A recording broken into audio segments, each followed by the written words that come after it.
Om Shanti. Good afternoon, everyone. Welcome back. Glad that you can join us and keep letting us into your living room as we continue this new way of living and this new way of being. How are you? I hope you're doing well and using your time in a worthwhile way. I was telling Santosh today, I go, what is it? We're trying to find time in the midst of the day and it's getting tighter. And I'm not quite sure why, but it was very nice. I want to give a big shout out to our brother and friend, Bill Tingling, who was kind enough to offer some, is it N95 masks? Yes? Which we were able to distribute today. So what we did today was to put, different individuals, areas, and groups where it goes to. So we really appreciated Bill's thoughtfulness to think of us during this time. Bill, if you're watching, thank you so very much for your kind offer to think about us. And I like the fact that you've recognized that our work is very, very important. And we bow to you. Thanks so much. To Ken Honda, Dr. Bradley Nelson, thank you for also joining us on the evening segments, and making them extra special. We really appreciated your wisdom and your kindness. It has helped tremendously. And you've been on a journey with me for the last 13 days, as of yesterday, where the passing of our beautiful Daddy Janki, who was the spiritual mentor and the spiritual rock of the Brahma Kumaris. I think she passed away on March 27th. And yesterday, on April 9th, was her, basically what they would say in our mystical tradition, the day in which we bid goodbye to the soul fully as it moves on to its next role. For some reason, I just keep thinking Daddy's still around, and she's our little angel, and she's doing some interesting work with her purity of her thoughts, and the purity of her motives, and the purity of her vision that she has for each and every one of us.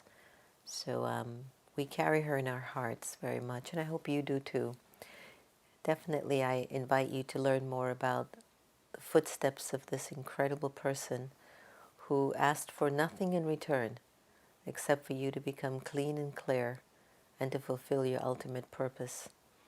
We're at a time now that maybe many of us are reflecting on how we've lived our lives, who we have become, and we're recognizing that transformation is something that has to take place internally. Outside, everything has changed, but has your inside changed? Have you made the adjustments that are needed? Today I was so happy for Dr. Bradley to do a segment with Sister Gita, and we continue to send our good wishes to her that she completely heals from this process that she's in. She has been an incredible instrument for God for 36, 35 years now. And, when you see such a beautiful being going through such a delicate state, and yet I'm not sure if it's my naivety, if it's a percentage of attachment, but I see her healed and well and overcoming all of this, whether it's forgetfulness. She still thinks Corona is a woman. Even today, we had the visitors who came by to pick up the masks for security, especially our essential workers who came by to get masks today. And she goes, "Oh, come in." And Brother Santosh will be, "Sister Gita, no, it's okay. I mean, it's all right, because of the corona." And she goes, "Well, why is everyone talking about her?" And we just have to look at each other and say, innocence is absolute bliss.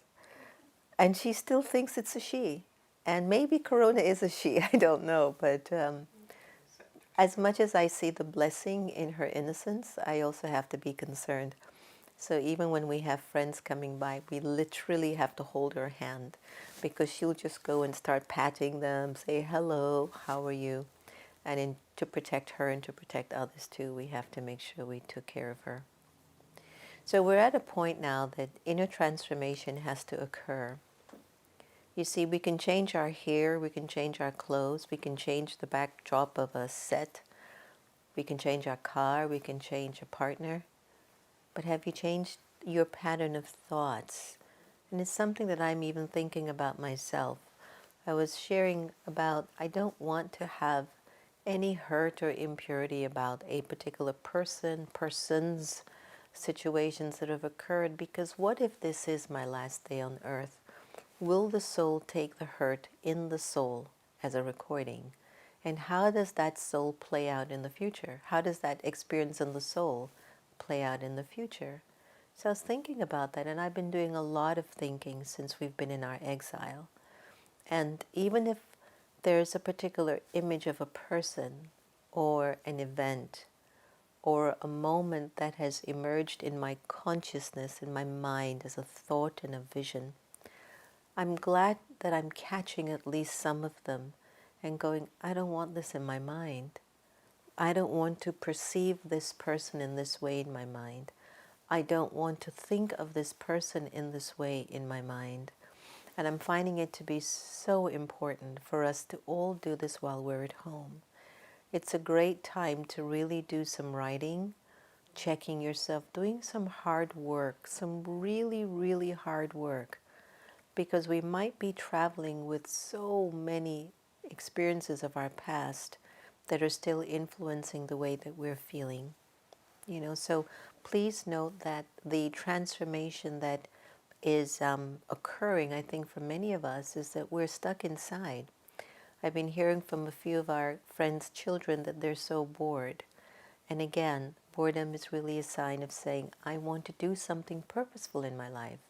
So, is your room clean? Are your drawers in your cupboard clean? Have you helped out mom in the place? Are you writing? Have you done your homework? Did you go outside and do some exercise? Did you play? Did you sit and talk to dad and ask dad what it was like when he was a little boy? Have you sat with mom and asked mom, how did you meet dad? What was life like back home in your country, or if you're born here? What was life like when you were my age? Kids, have this kind of conversation with your parents. You won't be bored. You'd be surprised how exciting your parents could be, or how amazing your parents are, if you just take this time to talk with them. So talk, listen, check, change. Again, talk, listen, check, and change. Our integrity is getting very refined. We're going to learn more about how to be genuinely ourselves. And whether we're being positive or negative, we have to check, though, these areas of pain or discomfort that's taking place inside of the soul. I don't think any of us is supposed to walk around with hurt or pain or grief or loss, but we do. And we sometimes don't have the language to process the emotions and the feelings. So it just stays inside the heart somewhere, which is inside of the soul. It gets recorded somewhere in the sanskaras. And sometimes we just don't know what to do with it or how to process it. So just wanted to share that with all of you, to just be patient with yourself. Look out for yourself, right? Just listen and talk in a good way. Keep checking what these thoughts are telling you. Have the courage to change, because look, nature, everything is changing. I heard the waters are coming back, the air is coming back. I love hearing the birds chirping like you would not believe. The wind feels cool, the air smells fresh. Everything is just, things are getting better on one level. And are we getting better? Are we getting better?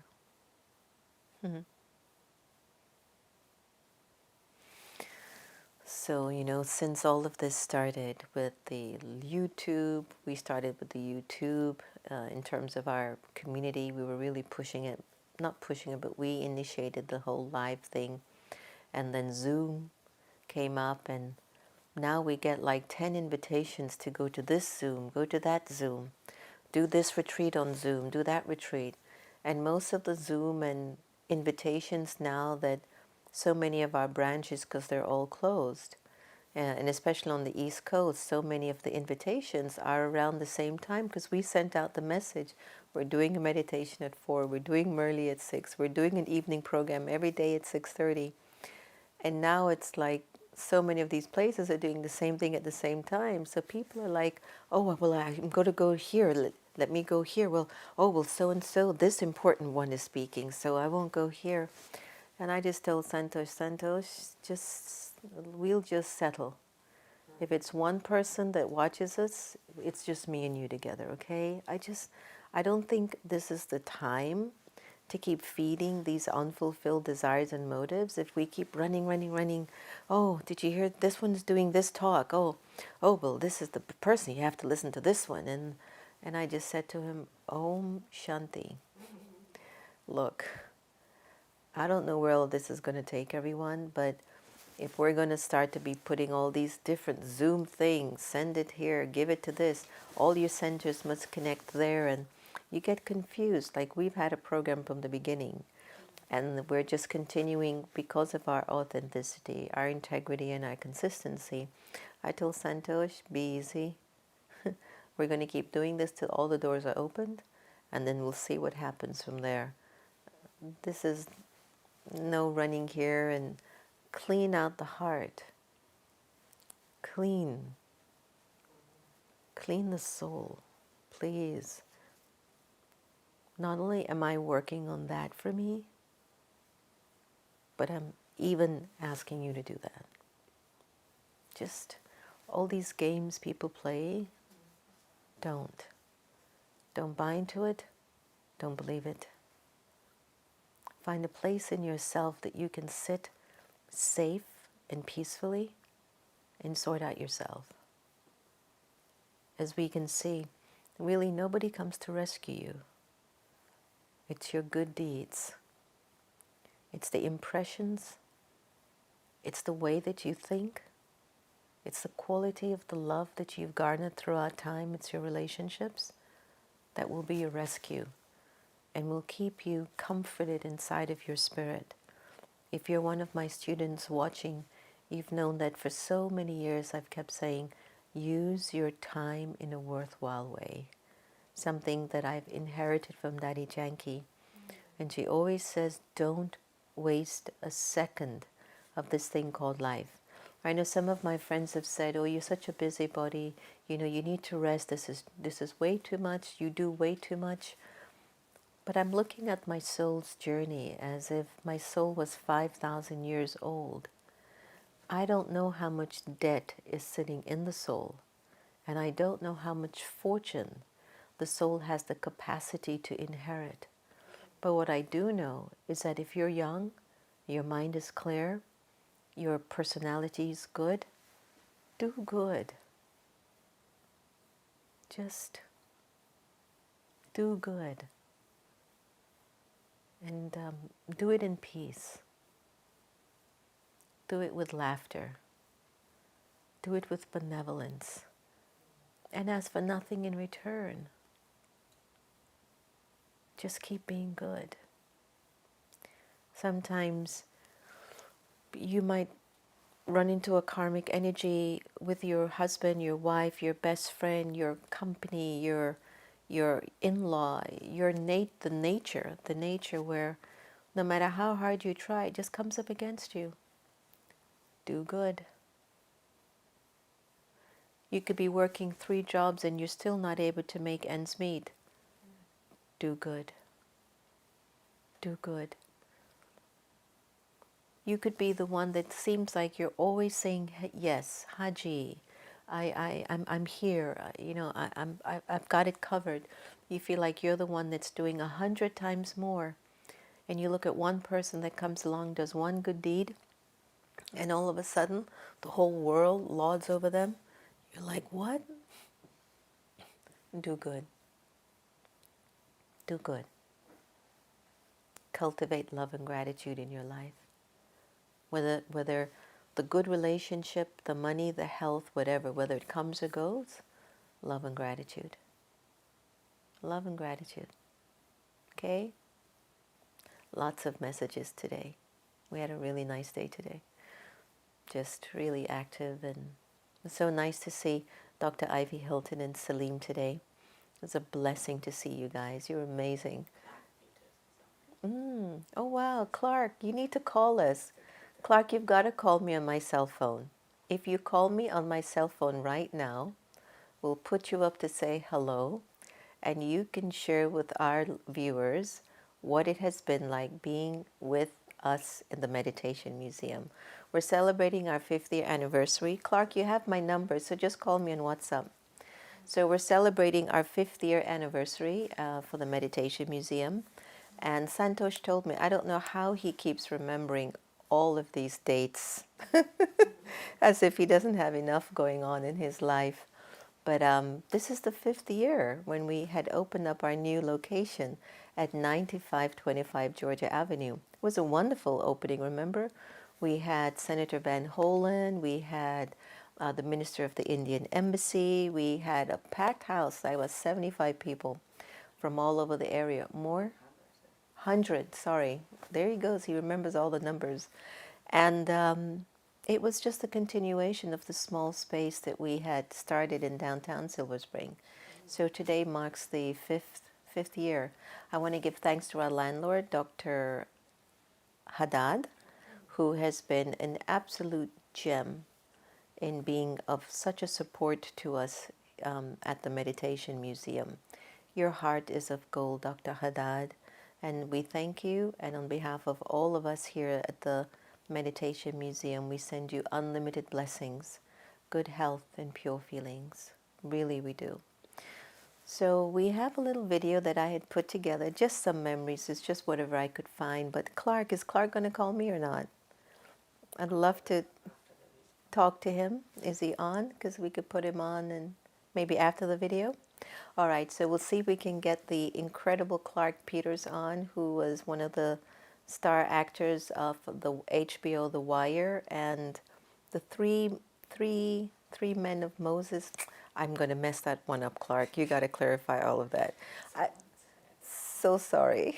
Someone said Sister Gita is probably remembering Karuna. Karuna. Oh, Sister Gita must be remembering Karuna, not Corona. Well, you know, she still thinks it's a she, everyone. Anyway, I put together just a few memories. It's just an amateur video. Again, you know, we're using our time in a worthwhile way here. And hopefully you'll see yourself in the video, but if we've missed you, don't think it was intentional. It's just whatever we could capture on the phone and with the time that we have.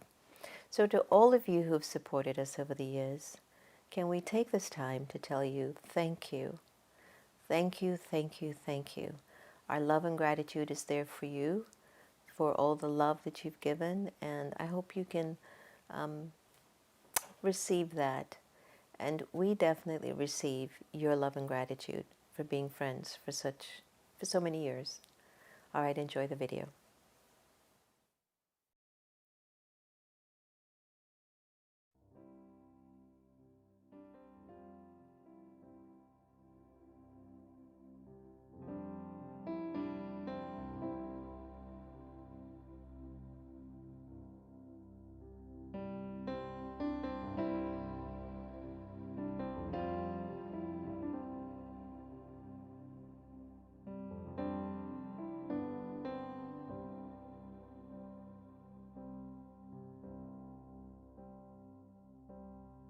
Love and gratitude,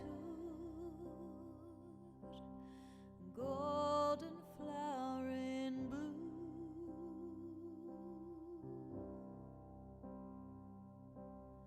bring us peace tonight, flow from me to you.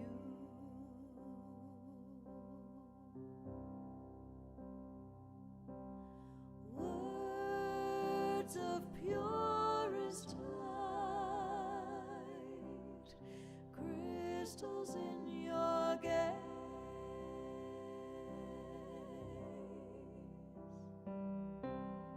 to remind our hearts we open in your name.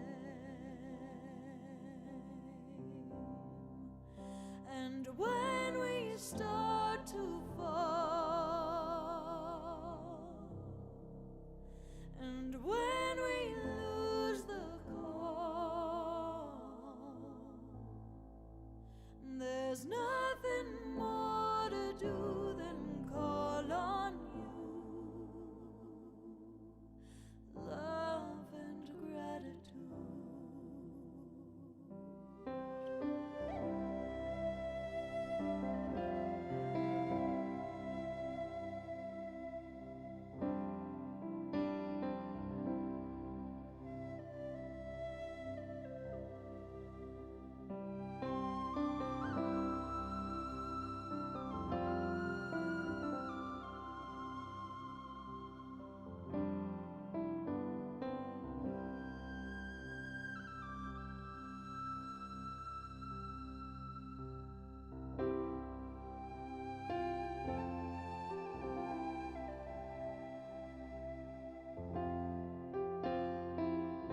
And when we lose the call,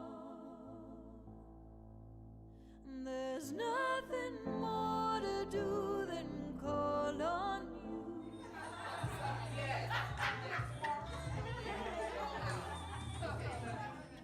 When we forget to see our soul's deep mystery, there's nothing more to do than call on you. Love and gratitude, love and gratitude.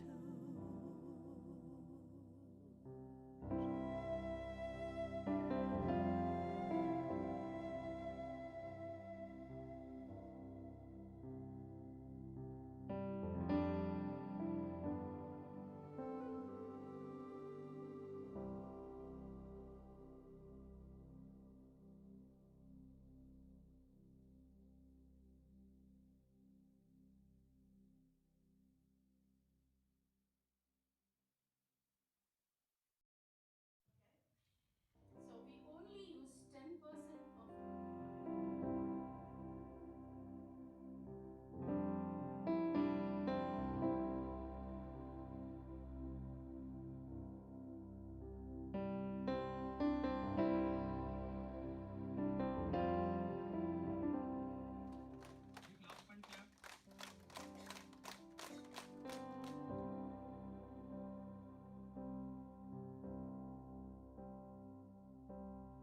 Love and gratitude, golden flower in bloom,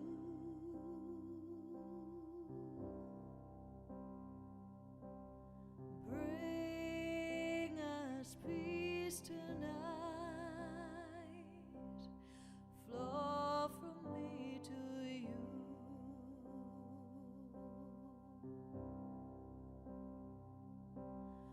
Words of purest light,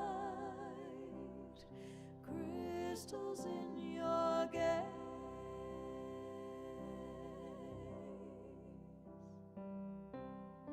to remind.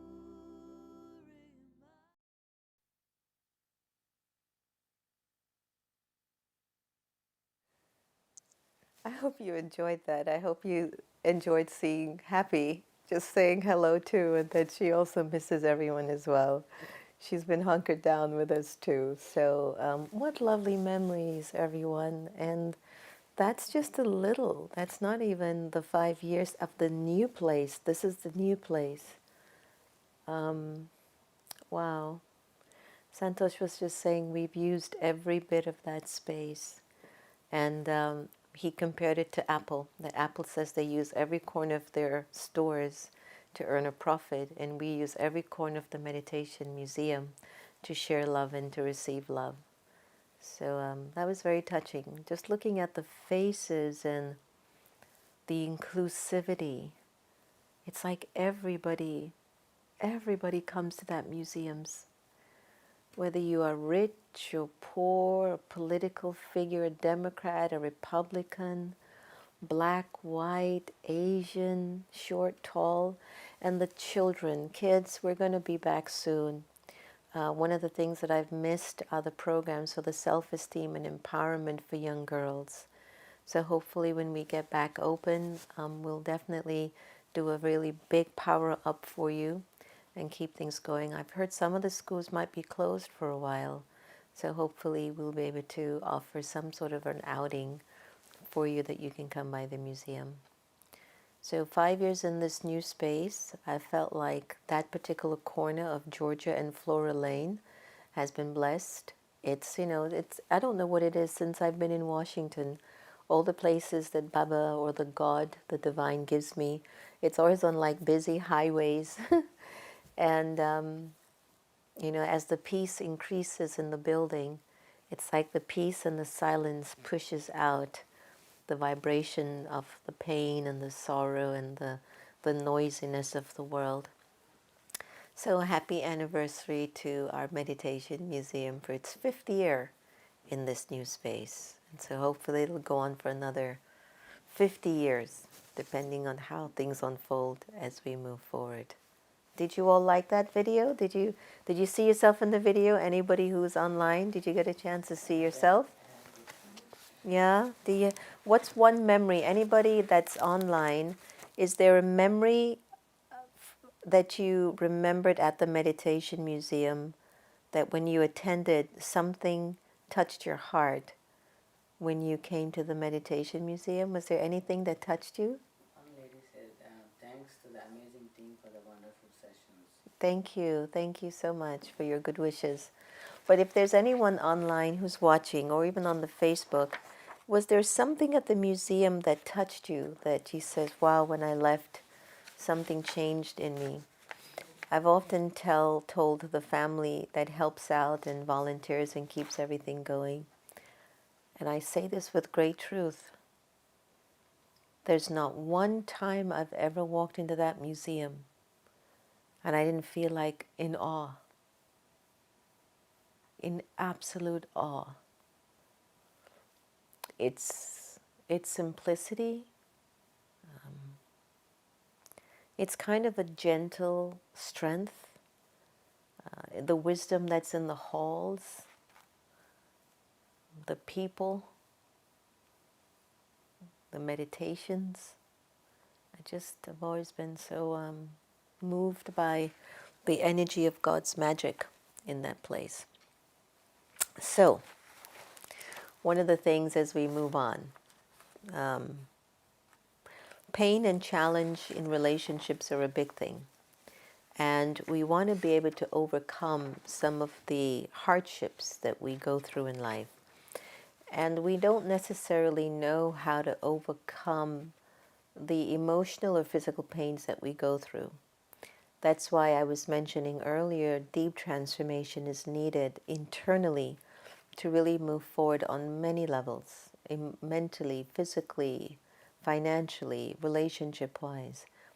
If I can't change the way I see a person, my money situation, my health, the state of affairs of the world, if I can't change the way I see it, when it's not going the way I think it should, and it's giving me pain, means disappointment, loss, grief, fear, I feel that like my expectations are there, then there's an element of pain there.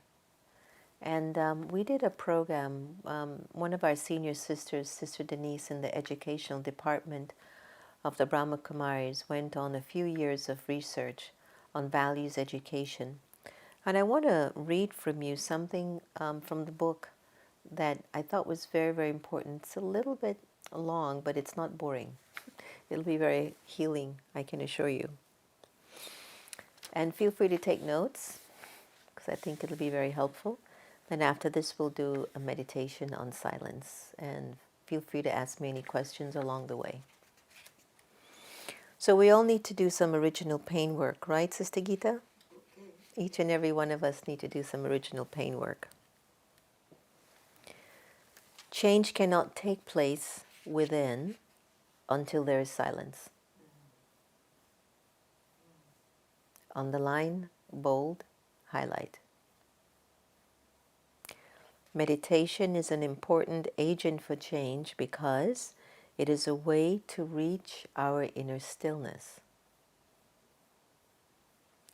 Meditation is an inner journey.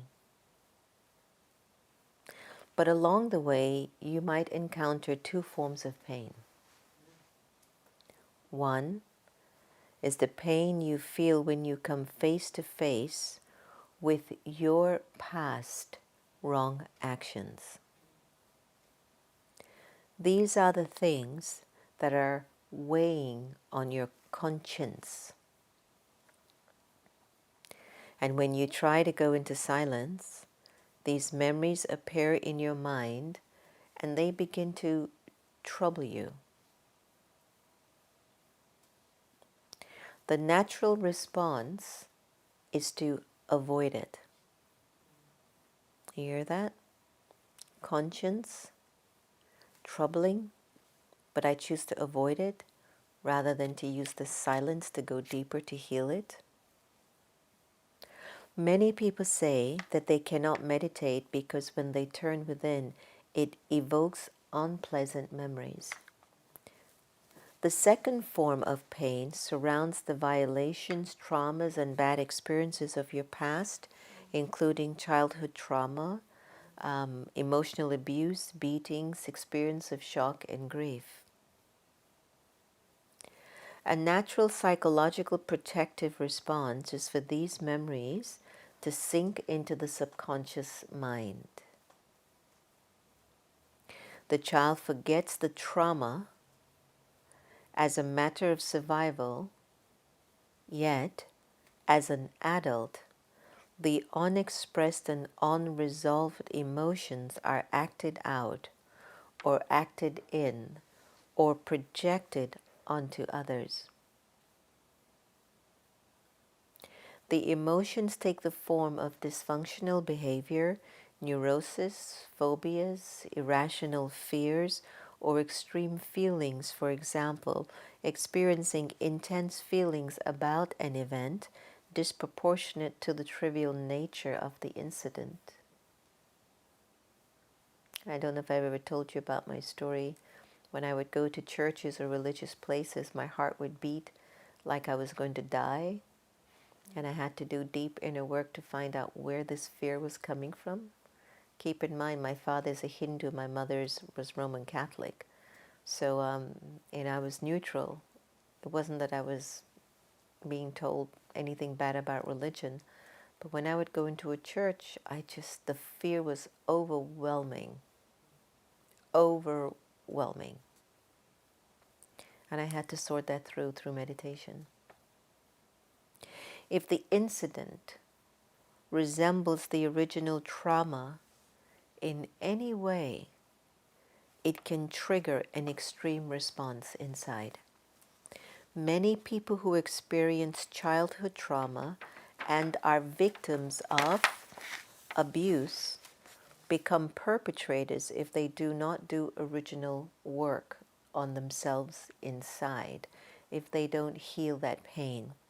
Their repressed emotions find expression in the compulsion to maybe even abuse others in the way that they were abused, or they find themselves in situations or relationships with people who take advantage of their damaged boundaries. So the abuse continues into their adulthood. To heal from such deep inner emotional, spiritual wounds, it requires sometimes very much professional therapy. These circumstances can be rare in underdeveloped countries where certain cultures find it taboo to take care of traumas. A combination, though, of meditation and professional therapy will enable a person to work through those deep inner pains of the past. Now, original pain work, and I want you all to write this down, typically occurs in 3 phases. Are you ready? And Santosh, you can type this in. The first phase is uncovery. Uncovery. The second phase, uncovery, yeah. And the second phase is discovery.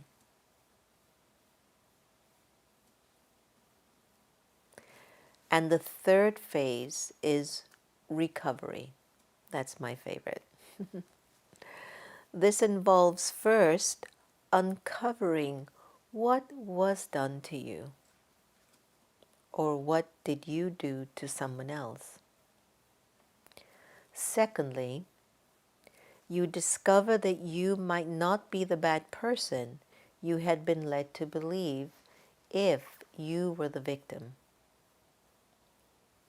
You see, this happens because perpetrators often deflect their guilt onto the victim. They try to shame them into silence and threaten them with dire consequences if they ever speak about what happened. Thirdly, now, will be the phase that inside of the soul, your conscience knows it needs to recover from that deep spiritual wound. So once this delicate psychotherapeutic process is underway, you find the coping mechanisms and the means of psychological survival you used as a child to preserve a semblance of sanity have become character defects in adult life. Without getting in touch with your original pain and finding out why you adopted dysfunctional behaviors or how you acquired irrational fears, you can't change. It's like Alcoholic Anonymous. Until you accept you are an alcoholic, it's hard for the soul to take the necessary steps to make that change. This is why when you go in to do the real inner pain work, it is relevant. It is the most relevant thing for you to do for any personal change to occur. Now let's look at some of the methods, or one of the methods of healing.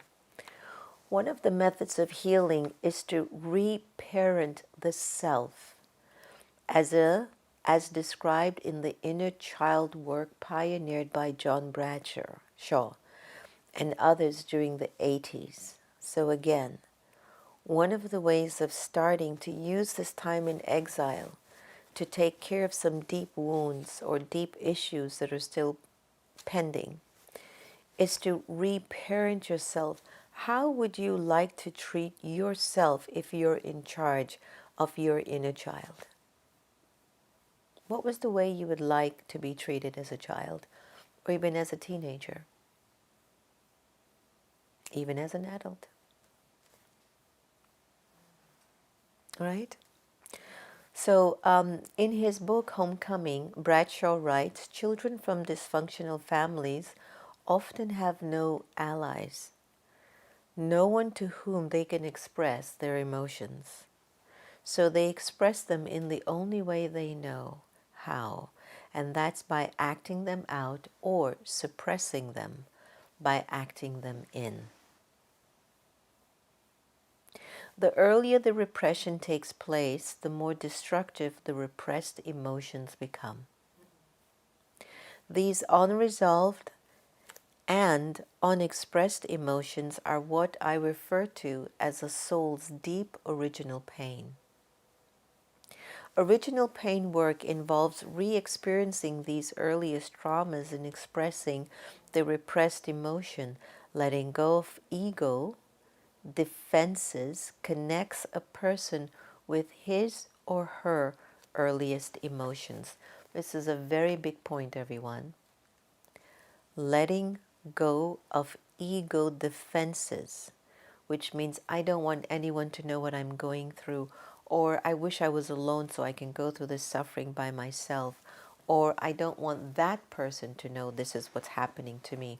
Ego defenses. Or one of the parts that I know I've felt in my life is I have to project the best of me because other people depend on it. That's still ego too. So letting go of ego defenses connects a person with his or her earliest emotions. Original pain work effects great healing by enabling one simply to feel these unresolved emotions from the past. You actually experience the original repressed feelings. I call it the uncovery process. It is the only thing that will bring about the kind of deep change that truly resolves feelings. Isn't that interesting, everyone? Are you enjoying this, everyone? Is it helpful? Having understood what happened and now you're willing to face it with professional help, you then need to undertake the journey now of restoring yourself. to psychological spiritual health and reshaping your character according to the contours of your spiritual qualities of love and purity and peace and happiness and truth and self-worth and self-empowerment. Your meditation, which is so many of the programs that we offer at the Meditation Museum, it's all about healing the self, but it's just a variety of different ways that we've offered all of our programs. But the meditation becomes an essential element for empowering the soul and filling the empty spaces of the soul with pure love and with peace and with power and all the missing positive feelings. The source, though, is the Supreme Soul, God, who is described as the unlimited ocean of love. The distortions caused by your reactions to the trauma can and will be reformed by this experience in meditation. The real you blossoms, and the wounded self, the broken-hearted, the betrayed, and the abandoned child gradually begins to heal retroactively. Did you like that, everyone? It was one of the areas. Did you like that, Sister Gita? Yeah, it's one of the areas of the book that I really went into. And can you believe that this Living Values book is a curriculum in the universities, in some universities in India, that we were able to get into the universities?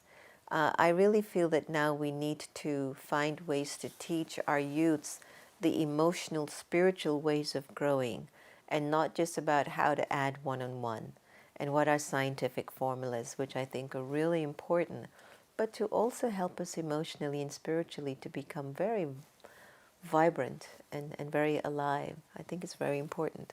Does anyone have any questions that they'd like to ask?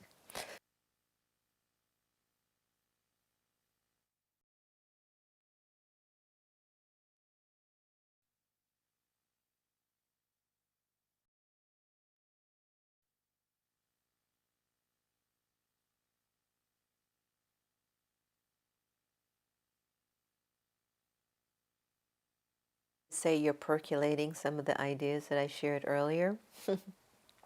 I hope it wasn't too much for you. It's actually very little, but it's just that sometimes we don't take the time to use our thoughts in this way. But there's a lot of things going on inside of us that we really want to take care of. We just sometimes don't know the how, right? The how to do it. I've been very transparent about just a particular area in my life that the hurt still sits there, and I've used as much knowledge, and I know God's love sits in my heart, and I know God's love is sitting in the soul. I know the blessings of Daddy Janky and the blessings of all of you and the blessings of so many friends around the world has also helped me. And it still sits somewhere there, a percentage. And it's like, you can't have a clean glass of water if there's still even a drop of dirty water in that water. It'll still make you sick. So I'm very aware that even if there's still a little bit left in me, a little issue left in me, it will become a block in my ability to take power from God and to be the complete good instrument that I can be for humanity. So again, this is the work. We're all dealing with something, and you and I have no idea what our spouses are going through, what the souls of our children are going through, what our leaderships are going through, what the guy next door is going through. Everyone is struggling with something inside. I don't care how many posts they put on of how great their lives are, or how much money they have, or how big their square footage of their homes might be. There's something still there that might be resting somewhere tucked in the soul, and the soul is looking for a how. How do I respond to this? How do I clear out my inner being that God's love can just flow through me completely? So it's okay. What's our question, Santosh? So,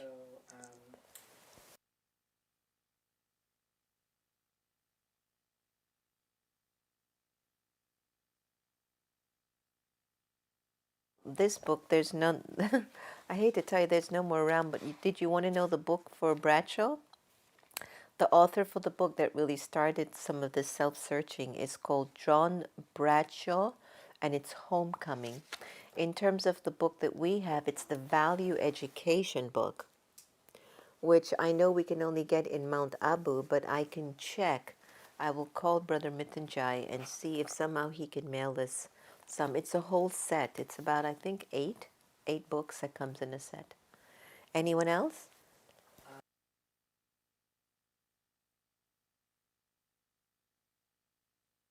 Resources as one begins reparenting process. Oh, yes. What is the book by Sister Diane? Do we have a copy of that?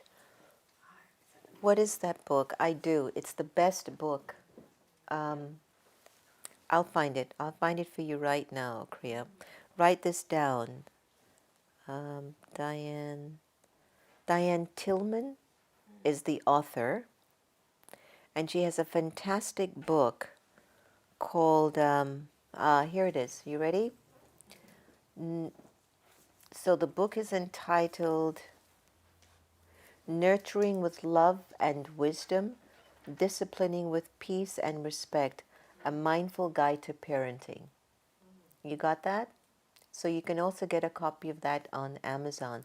Maybe we can invite Sister Diane to do a session on air with us.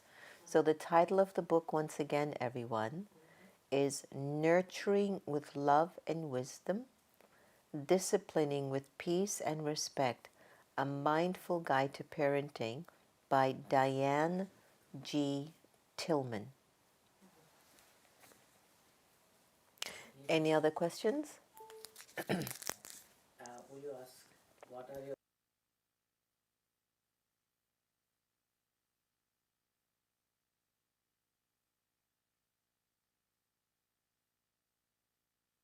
Great idea, Julio. A matter of if who will be the individuals to try to push that story forward, I don't know right now. But I think the teachings of Raj Yoga meditation actually encompass all of this. It's just that the teachings isn't a 1 month course or a 6 month course. The teachings of Raj Yoga meditation is a lifetime course. And so you actually begin to embody the solution, the recovery process of all the stuff that the soul has been through for many, many births. And that's one of the reasons why that's why I've really stayed very hooked in the teachings of Raj Yoga. It has really offered me a tool to sort through deep-rooted emotions of the past, not just of 10, 50, 60 years, but of many lifetimes inside of the soul too. So it's already there.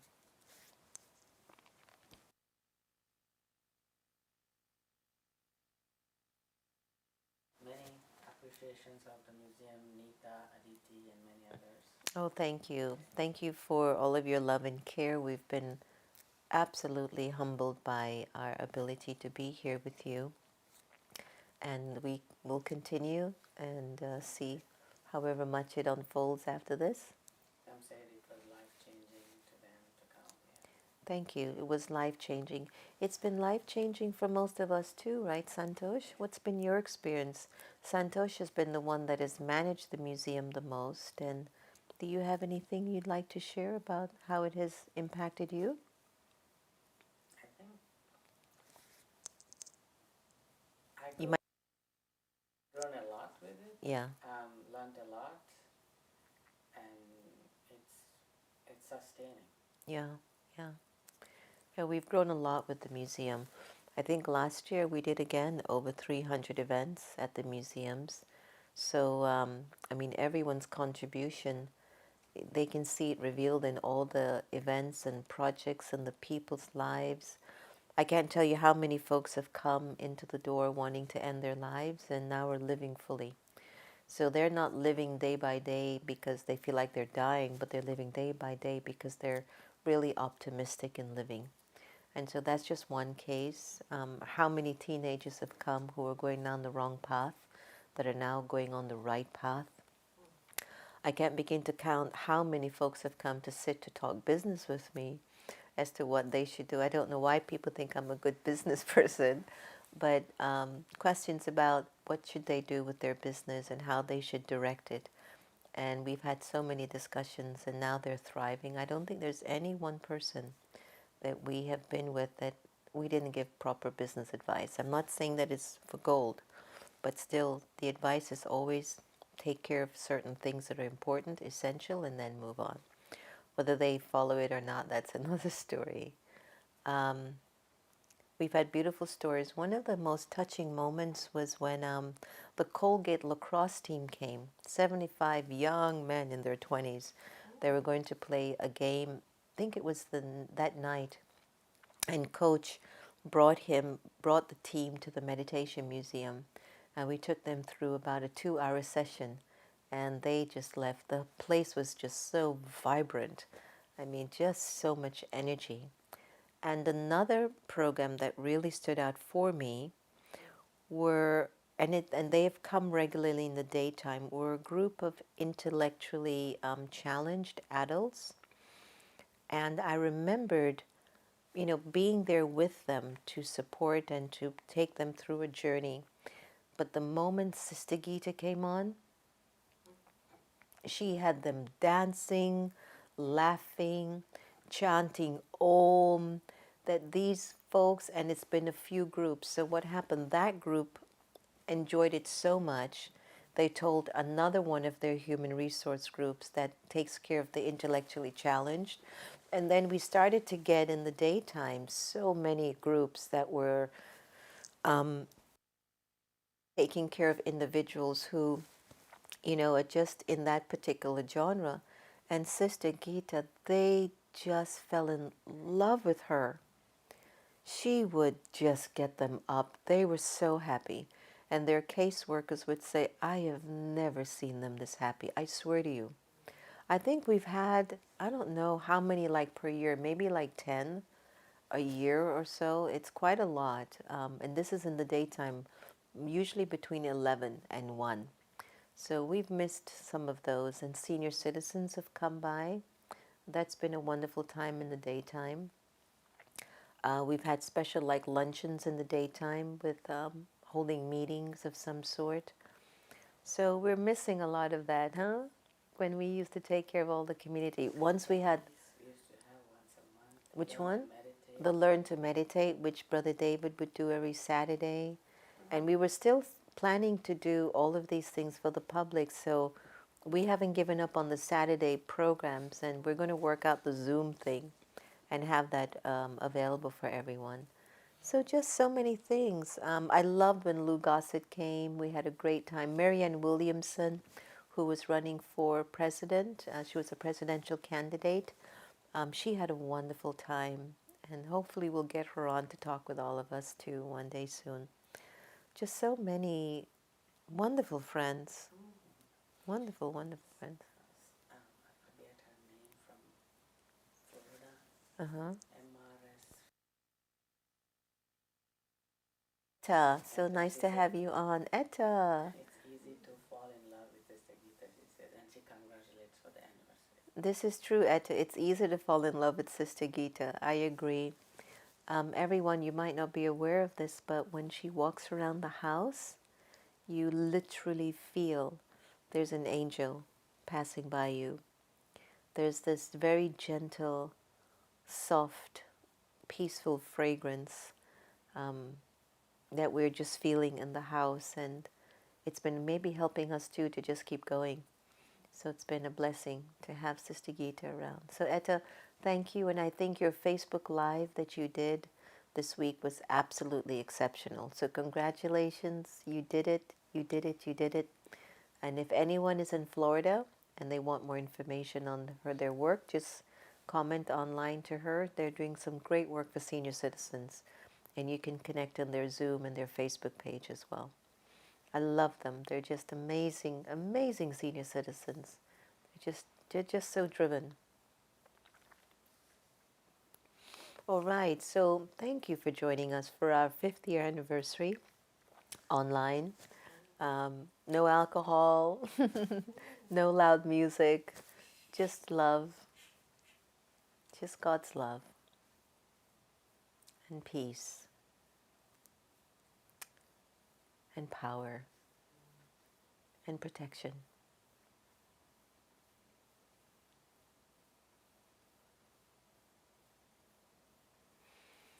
So on behalf of all of us, David, Antonia, myself, Sister Gita, Santosh, Navata, Hina, Devi, Julio, Naveen, Tulsi, Bharti Ben, so many folks who come to serve you at the Meditation Museum.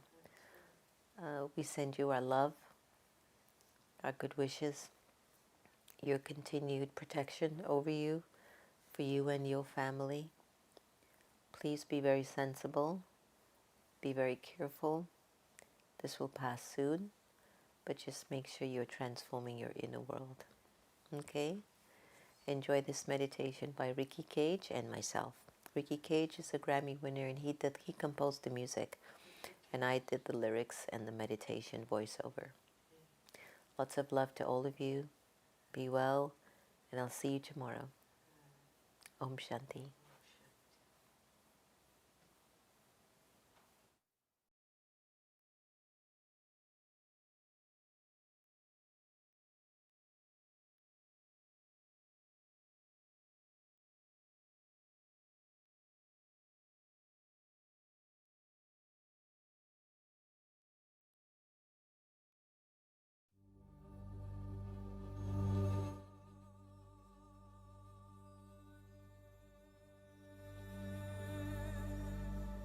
Who am I?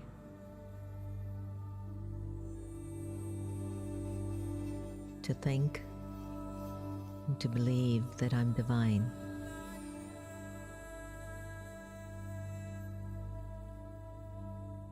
Powerful, beautiful, and an offspring of the divine.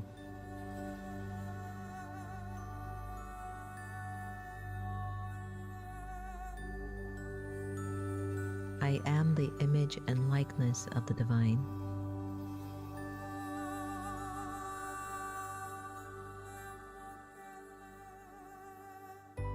And so who am I to speak clearly to who I really am?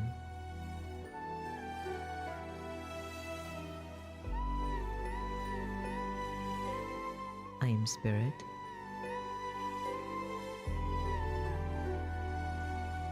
I am soul.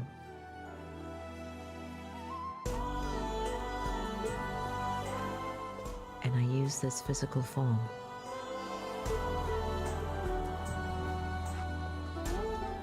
I am the being of light,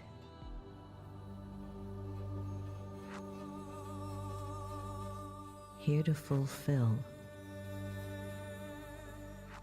love that's unlimited.